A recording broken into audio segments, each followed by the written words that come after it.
고기를 사 먹으면은 저희가 한 쌀을 몇 킬로 살 수 있는 돈을, 그러니까 쌀 3kg를 살 수 있는 돈으로 고기를 한 번 사 먹어야 되니까 너무 낭비인 거예요. 그래서 제가 이제 한 장 한 장 이렇게 사진에 띄워드리긴 할 거지만, 네, 이렇게 조금 뭔가 그렇게 안녕하세요, 김사입니다. 오늘은 제가 또 북한에서 살았던 사람으로서 그리고 또 북한에 대해서 북한과 이제 평양과 또 지방 이런 것도 조금 공유를 하면서 여러분과 이야기를 좀 나눠볼까 해요. 평양과 지방, 그리고 뭐 아파트랑 또 지방의 아파트, 그리고 또 이런 실내 구조나 내부 구조나 이런 것도 이제 되게 많이 다르잖아요. 근데 저는 사실 한국에 와서 이렇게 저번에도 저희 집을 한번 공개를 하긴 했지만, 진짜 한국에는 막 빌트인으로 들어가 있거나 그리고 막 옵션으로 들어가 있는 경우가 진짜 많잖아요. 오피스텔 같은 경우에도 다 갖춰져 있으니까 오피스텔에 살잖아요. 그리고 북한 주민들이 항상, 탈북민들이 한국에 나와서 항상 이야기하는 게, 임대주택에 들어가면 사실 본인 돈으로 막 가전제품 이런 거를 구매하는 사람이 없더라고요. 보통 주민센터에서 도움을 주기도 하고, 그리고 시청, 구청에서도 TV나 냉장고 해주는 그런 지역이 진짜 많아요. 그래서 저도 아마 그런 이야기를 들으면은 진짜 우리나라는 너무 주는 게 많구나 이런 거에 놀라거든요. 근데 사실 저는 임대주택에 처음에 안 들어가다 보니까 냉장고나 TV 이런 거는 받아본 적은 없는데, 처음에 딱 가자마자 한국에 나와서 그 주민센터에서 저한테 전화 거는 거예요. 막 김치 가져가라고 하고, 막 쌀 가져가라고 하고 주는 게 진짜 많더라고요. 그리고 처음에 그때 제가 나온 지 얼마 안 되니까 문화누리 카드 이런 것도 주고, 그런 누리 카드를 주게 되면은 그 영화관에서도 볼 수 있고, 그리고 또 되게 사용할 수 있는 것이 너무 많더라고요. 그런 겨버문고 가도 사용할 수 있고, 그리고 진짜 많았는데 뭐 카페, 뭐 밥 먹으러 가서도 사용 가능한 그런 사용처가 가능한 데가 한 뒤에까지만 빼곡하게 있었던 것 같아요. 그만큼 이제 지원해 주는 것도 많고, 어떻게 보면 북한에서 저희가 또 배웠던 이런 세뇌나 이런 거를 봤을 때, 정말 세뇌를 너무 이제 받다 보니까 사실 한국에 대한 좋은 생각이, 이미지가 처음에는 없잖아요. 막 한국이 좀 잘 살고 있나? 이 정도는 알고 있었지만 정말 어느 정도 발전한지는 상상을 할 수 없었던 것 같아요. 그리고 북한에서 이제 평양에서 딱 살 때는 한국에 가게 되면은 진짜 사람도 죽이고 막 사람 내장도 막 판매를 하고 막 이런 생각을 했는데, 이제 지방 사람들 같은 경우에는 그런 생각에서 많이 깨어 있더라고요.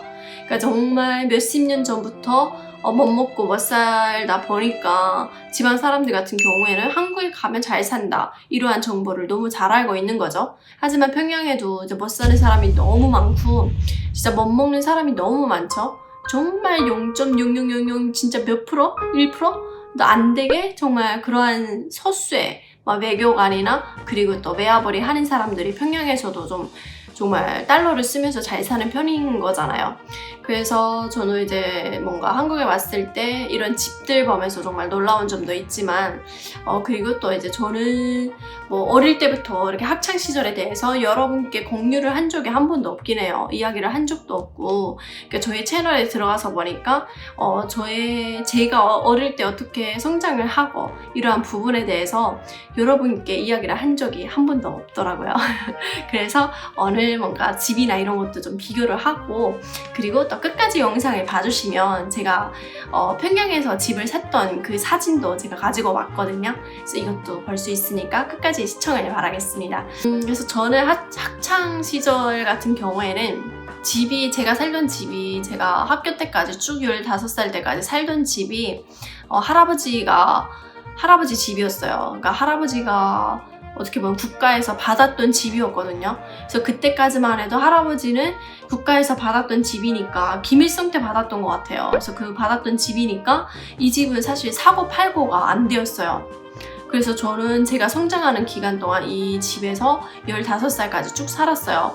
그때 살 때는 이 집이 되게 크기나 이런 것도 크고, 그리고 저희 집이 할아버지가 또 저희 집이 큰 집이다 보니까 친척들이 저희 집에 많이 놀러 오고, 그리고 또 형제나 가족들이 정말 많더라고요. 이제 사촌 형제들도 많고 삼촌들도 진짜 많이 계시고.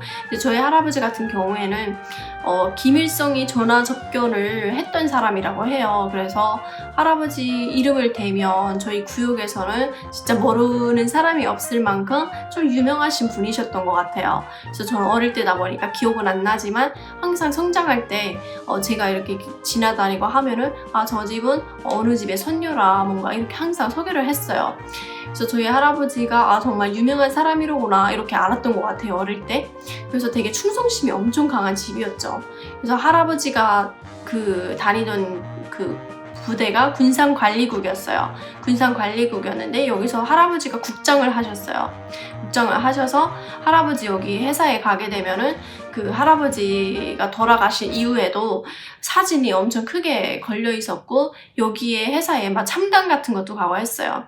그래서 제가 그때 이제 태어났던 시기는 제가 고향이 평양의 모란봉구역이었어요. 모란봉구역에서 살고 거기서 이제 쭉 태어나서 학교도 그쪽에서 다니고 했죠. 옆에는 이제 산이 모란봉도 있었고, 그리고 개선문도 있었고, 김일성 경기장, 큰 경기장도 있었고, 그리고 또 그 근처에 놀이동산 같은 것도 있었어요. 그러니까 할아버지 다니던 이 회사에서 그냥 후방 관리를 하셨어요. 그러니까 아빠는 조금 어떻게 보면 할아버지 덕분에 직장도 구해지고, 할아버지의 뭔가 명분 때문에 조금 발전을 좀 많이 하셨던 것 같아요. 하지만 아빠가 저는 월급을 가져오시는 거를 한 번도 못 봤거든요. 이제 군부대인데 뭔가 공인이라고 하나요? 한국어로 하면 이제 공인이셨던 것 같아요. 군대는 아니고 군인은 아닌데 직업군인도 아니에요. 그냥 여기 군산관리국에서 그냥 후방을 관리하시는 그런 일을 하신 거죠, 아빠가. 왜냐면 어떻게 보면 국가에서 그런 회사나 직원들 그리고 주민들에게 공급을 해줘야 되는데 그게 시스템이 잘 안 되어 있다 보니까 그냥 북한 입장에서는, 정부에서는 이 어느 한 회사라 하면은 이 회사에서 직원들을 먹이고 살리라는 거예요. 월급 대신 너희 직장에서 직원들에게 명절 공급도 주고 먹여 살려라 이런 거죠. 명절이라 하면은 북한에서는 또 김씨부자 생일이잖아요. 김씨부자의 생일이 제일 크게 보내니까 설, 김일성 태어난 시기, 그리고 김정일 태어난 시기 이렇게 맞춰가지고 명절 공급을 이렇게 직원들에게 주라 이런 게 있었었죠. 그래서 저희 아빠가 그런 쪽을 담당을 하셨습니다. 그랬지만 좀 집에서 쌀이 떨어질 때가 생각보다 많았어요. 쌀이 떨어질 때가 많아서 엄마가 옥수수 국수를 먹자 하면 옥수수 국수 먹어야 될 때도 있었고, 그리고 고기 같은 것도 진짜 너무 좋아하는데 고기 사 먹을 돈이 어디 있어요. 고기를 사 먹으면은 저희가 한 쌀을 몇 킬로 살 수 있는 돈을, 그러니까 쌀 3kg를 살 수 있는 돈으로 고기를 한 번 사 먹어야 되니까 너무 낭비인 거예요. 그래서 진짜 고기도 진짜 큰 맘을 먹고 엄마가 한 번 이렇게 사주면 진짜 그런 말 있잖아요. 돼지가 물을 건너갔다고. 그러니까 거의 국물을 제일 많이 먹고 고기를 몇 점 먹었던 것 같아요. 근데 사실 어떻게 보면 지방에서, 북한 같은 경우에는 평양을 중심으로 하다 보니까 지방에서 정말 쌀이나 생필품 이런 것들을 평양에 우선적으로 공급을 하잖아요. 근데 이게 평양 주민들에게 우선적으로 공급하던 게 형편이 어려워지니까 국가에 쌀이 없고 먹을 게 없다 보니까 그다음부터는 거위급들만 공급을 해주는 거예요. 주민들은 공급이 없는 거예요. 평양시 살아도 주민들은 쌀이 없어요. 쌀을 내가 밖에 나가서 장사를 해서 벌어 들여와서 쌀을 먹어야 되는 거예요. 그래서 진짜 예전만큼, 이게 예전에는 어땠는지 모르겠지만 저희 아빠도 김일성일 때 잘 살았다 이런 이야기를 정말 옛말처럼 하셨어요. 그리고 지방 사람들 같은 경우에도 평양 것들은 잘 먹고 잘 산다 이런 이야기를 많이 해서 그런가 보다 싶었어요. 근데 진짜 평양 같은 경우에도 너무 못 사는 사람이 많아가지고 굶어 죽고 방에 들어가면 바퀴벌레 있고 이런 집이 너무 많았어요. 그러니까 집들이 이렇게 너무 오래되다 보니까 저희 집 같은 경우에도 바퀴벌레가 너무 많았거든요. 근데 이제 한국에 와서 보니까 이런 벌레 같은 것도 없고, 그리고 벌레 잡는 약도 있잖아요. 근데 북한에도 벌레 잡는 약이 있었어요. 약이 있었는데 너무 바퀴가 많다 보니까 진짜 이거를 어떻게 할 수가 없었던 것 같아요. 바퀴가 너무 많았고 거의 바퀴랑 잠을 잤던 것 같습니다, 저는. 그래서 진짜 이러한 과정에서 집이 형편이 너무 어려워지니까 처음에 그 집을 옆집이랑 바꿨어요. 그러니까 저희 집이 되게 어떻게 한국으로 하면은 34평 정도였다면은 옆집이 한 18평 정도 됐었거든요. 그러니까 18평으로 옮기면서 저희가 달러로 한 1,500달러를 받고 옆집으로 갔어요. 그러니까 저희가 윗돈을 받고 간 거죠. 윗돈을 한 1,500달러 받고 옆집으로 이사를 가고, 옆집에서 1,500달러로 이렇게 먹고 살고 한 좀 몇 년 동안 또 이러다 보니까 뭐 집에서는 돈이 나올 때도 없고 그냥 1,500달러로 엄마는 계속 쌀만 사서 드셨던 것 같아요. 부모님이 진짜 저를 어렵게 키우셨어요. 그래도 이제 제가 사회 나가기 전까지는 학생 때까지만 해도 쌀밥을 먹이고 좀 잘 키우자 이런 게 너무 부모님이 강하셨던 것 같아요. 그래서 진짜 어렵게 이렇게 저를 키우셨고, 그 다음에 이 집에서 살다가 또 제가 해외 나가기 전에 저희가 또 반지하로 이사를 갔어요. 그러니까 또 이 집에 살다가 18평에 살다가 반지하로 가게 되면은 또 이제 저희가 윗돈을 받고 갈 수가 있는 거예요. 한 800달러 정도 남기면서 반지하로 이사를 갔어요. 그래서 머런봉 구역에서 살다가 조금 이제 외곽진 곳에 그 반지하로 갔죠. 그래서 반지하에서 살다가 반지하에서 한 1년 정도 살았나? 1년 정도 살고, 그때도 또 이제 뭔가 형편이 어려워지고 이제 뭔가 집에 또 문제가 생겼었어요. 큰 문제가 생기고 또 돈 쓸 일도 많고, 그리고 병원에도 뭔가 많이 다녀야 될 이런 상황이었고, 아빠가 제가 17살 때 그 계단에서 이렇게 넘어지셨는데 아빠가 체격이 좋으셨어요. 이렇게 뭔가 정말 간부 체격? 북한으로 말하면 간부 체격이고 막 근육도 막 우락부락 하시고 그러신 분이신데 갑자기 17살에 사고가 나신 거예요, 아빠가. 무릎이 다치셔가지고 계단에서 넘어지셨는데 무릎에서 이런 연골인가 슬개골? 이제 북한으로 말하면 북한에서는 슬개골이라고 했어요. 거기가 끊어진 거예요. 끊어져서 아빠가 거의 이렇게 불구가 되신 거죠. 이렇게 다리를 사용하지 못하고 아빠가 이제 저녁에 병원에 갑자기 실려가고, 아빠가 일하던 사람이 갑자기 일을 못하게 되니까 폐인이 되시고 힘들어하시고 아빠가 말없이 눈물을 흘리시고 막 그러시는 거예요. 막 이러한 과정을 제가 지켜보고 그랬는데, 제가 17살이면 어떻게 보면 만일 17살이면 북한에서는 대학교를 가잖아요. 대학교를 가야 돼요. 대학교를 가는 시기이고 사회에 나가는 시기인데 아빠가 이때 다리를 다치신 거 보니까 제가 딱 드는 생각이, 내가 대학을 가면 아빠가 더 힘들어 하시겠구나. 왜냐면 학교 때 그래도 어떻게든 나한테 쌀밥이라도 먹이려고 이렇게 노력을 해주셨는데 제가 대학교를 가게 되면 아빠가 또 뭔가 뒷바라지 해야 된다는 그 부담감에 힘들어 하시겠다라는 생각에 그때 제가 캄보디아를 선택했던 것 같아요. 그래서 이렇게 캄보디아를 선택하면서 그때 당시 아빠가 또 다치고 병원비도 들어가야 되고, 병원에 가게 되면 약이 없어요. 약이 없으니까 저희가 밖에서 비싼 약을 사서 들어가서 치료를 해야 되는 거예요. 또 집을 이제 옮겨야 되는 상황이 생긴 거예요. 또 집밖에 없는 거예요. 그래서 그때 반지하에 살던 거를 또 이제 뭔가 북한에서 거의 땅집? 북한에서 땅집이라고 하는데 우리나라에서는 단독주택이라 하면 우리나라는 잘 사는 곳이잖아요. 근데 북한에서는 평양에서 땅집이면 정말 물도 새는 집도 있고 진짜 열악하거든요. 근데 이 땅집으로 저희가 이사를 해야 됐어요. 이사를 해야 돼서 땅집으로 저희가 이제 옮겨갔죠. 옮겨갔을 때가 거의 제가 캄보디아 나가기 한 10일 전인가 이 땅집으로 이사를 했어요. 그래서 제가 이러한 과정을, 집안 형편이 어려운 과정에서 성장을 하면서 그래도 부모님이 나한테는 쌀밥을 그래도 먹이겠다고 이렇게 어떻게든 노력을 하셨구나, 막 이런 거에 제가 집에 대한 막 집착이 엄청 컸던 것 같아요. 그래서 내가 진짜 부모님한테 좋은 집을 선물을 해드린다, 이런 마음으로 캄보디아 나갔던 게 집을 목표하고 나갔죠. 제가 4년 동안 $10,000를 딱 받았어요. 사장한테 4년 동안 일한 거를 한 번에 이제 $10,000를 받은 거죠.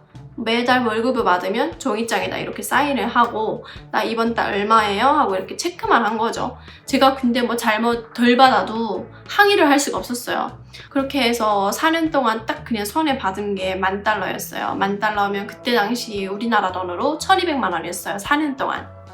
그래서 그 돈을 들고 평양에 딱 가자마자 부모님에게 집을 선물해드리고 싶어가지고 집 보러 계속 다녔어요. 집 보러 휴가를 가서 한 14일 휴가 기간이 있었는데 매일 집을 3-4개씩 보러 갔어요. 저랑 그리고 엄마 그리고 이렇게 어떤 땐 저 혼자 가서 집 보고 그래서 그러다가 집을 이제 선택을 했어요. 그래서 이 집을 너무 마음에 들어하는 사람이 있어가지고 제가 이 집을 하자라고 했던 게 이제 이 집인 거죠. 그래서 제가 이제 한 장 한 장 이렇게 사진에 띄워드리긴 할 거지만 네, 이렇게 조금 뭔가 그렇게 좋은 집은 아닌데 그냥 이렇게 리모델링이 되어 있는 집이었고 이렇게 가구나 이런 것도 제가 다 샀었거든요. 사고 그리고 막 그런 이제 거울 있죠. 거울이나 그리고 붙박이장 이런 것도 제가 다 사서 들어갔어요.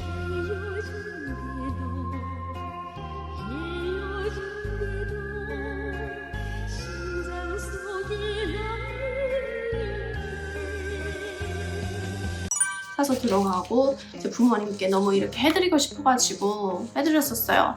그래서 정말 지금 생각해보면 이제 북한에서는 지금 이게 평양의 집안 내부잖아요. 근데 조금 이 중심구역 같은 중심에 또 평양의 중심 그런 데 보면은 또 사진으로 제가 보니까 어디를 따라하면서 이렇게 좀 화려하게 만드는지 모르겠는데 겉은 좀 화려한데 또 이렇게 겉도 되게 뭐 꾸불꾸불하고도 좀 그럴싸하게 만들더라고요. 근데 이제 내부에 들어가게 되면은 저 가마 있죠, 가마. 우리나라는 뭐라고 하죠? 그런 냄비를 북한에서 가마라고 하잖아요. 가마를 쓰는 경우가 많고 아파트에서 연탄을 떼서 많이 밥을 해 먹었어요. 평양 같은 경우에도 전기를 사용하지 못하게 해서 연탄을 많이 사용했고 그리고 조금 돈 좀 있다. 그러니까 조금 쌀 사고 남는 돈으로 그 가스 버너 있죠. 버너 이렇게 작은 거 사서 거기서 간단하게 요리를 좀 해서 먹기도 하고 이제 그렇게 생활을 했죠. 이제 지방 같은 경우에는 저도 지방에 한번 이렇게 가고 친척집에 가게 되면은 이제 너무 열악하더라고요. 진짜 나는 지방에 갔을 때 아파트가 잘 안 보여가지고 그러니까 평양처럼 거층 아파트 이렇게 뭔가 눈에 띄는 아파트가 안 보이더라고요. 그래서 지방은 진짜 아파트도 없고 사람 사는 곳이 아니구나 이런 생각을 했던 것 같아요. 평양에서는. 그래서 평양 사람들 또한 이러한 화려한 아파트가 보이니까 지방에는 안 가려고 하고 많은 주민들이 이러한 아파트에 살려고 엄청 로망인 거죠. 이런 아파트에 살고 싶어서 하고 이런 아파트에 못 사는 사람들이 저희는 집이 리모델링 됐던 집이었는데 저희가 살 때 그러니까 이렇게 집을 이렇게 조금 그래도 조명 같은 것도 밝게 하고 꾸미는 거예요. 그러니까 오래된 아파트에 뭔가 이런 새로운 아파트에 살고 싶은데 들어가지 못하니까 그 오래된 아파트를 사서 내부를 리모델링 하는 게 좀 북한 평양의 트렌드, 유행이었어요. 쓸데없이 엄청 유행을 해가지고 북한에서 저희 친구들 중에 좀 잘 사는 집이 타일 장사, 변기 장사 하는 집이 되게 잘 살았거든요. 왜냐면 평양에 리모델링 하는 사람이 많으니까 이런 장사가 되게 쏠쏠하게 잘 되더라고요. 그리고 겨울에는 그 바닥에 무동력이라고 해서 이렇게 우리나라 지금 다 원래 이렇게 들어오면 난방이나 보일러 이런 게 옵션으로 다 깔려 있잖아요. 북한은 던점 있고 여유 있는 집에서 평양시 이렇게 바닥 공사를 해서 그런 무동력 이런 거를 다 만들어서 따뜻하게 지내는 집도 있고 그래서 그런 장사가 좀 쏠쏠하게 잘 됐던 것 같다. 아파트 같은 경우에도 막 외국인들이 많이 오니까 보여주기 식으로 이렇게 많이 지었던 것 같아요. 내부에 들어가면은 진짜 엄청 열악했어요. 저도 막 선물 아파트, 그 체육인들 아파트에 한번 들어가 봤는데 막 벽지나 이런 것도 엄청 떨어지고 막 그러더라고요. 왜냐면 하루에 한 개층이 올라가다 보니까 너무 허술하게 짓는 거예요, 아파트를. 그래서 한번 2014년인가? 그때 평양에서도 아파트가 중심에서 아파트 짓던 게 무너져가지고 거기 중구역에 평양 중구역이면 되게 잘 사는 사람들 사는 데예요. 거기서 아파트가 무너지면서 그 인근에 있는 사람들 많이 다치기도 하고 이런 사고가 엄청 발생을 하는 거죠, 북한이.